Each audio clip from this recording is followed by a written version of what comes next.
بسم اللہ الرحمن الرحیم۔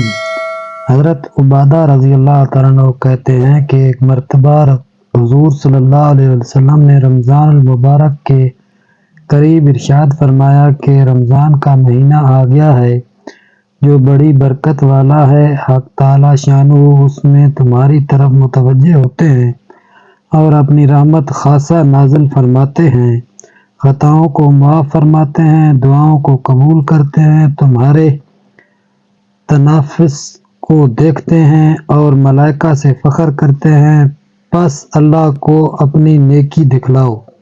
بد نصیب ہے وہ شخص جو اس مہینہ میں بھی اللہ کی رحمت سے محروم رہ جائے۔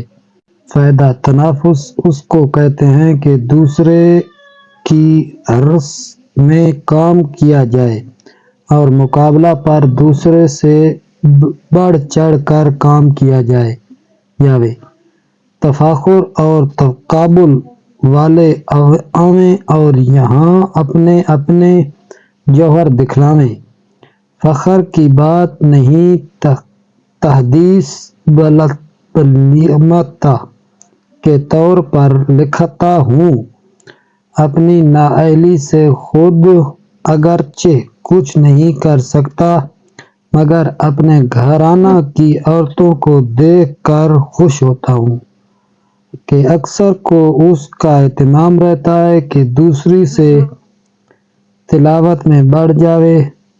خانگی کاروبار کے ساتھ 15-20 پارے روزانہ بے تکلف پورے کر لیتی ہیں۔ حق تعالیٰ شانہ اپنی رحمت سے قبول فرمائے اور زیادتی کی توفیق عطا فرمائے۔ اگر آپ کو ہماری ویڈیو اچھی لگی ہے تو کائنڈلی سبسکرائب کریں، لائک کریں، شیئر کریں۔ ملتے ہیں نیکسٹ ویڈیو میں، تب تک کے لیے اللہ حافظ۔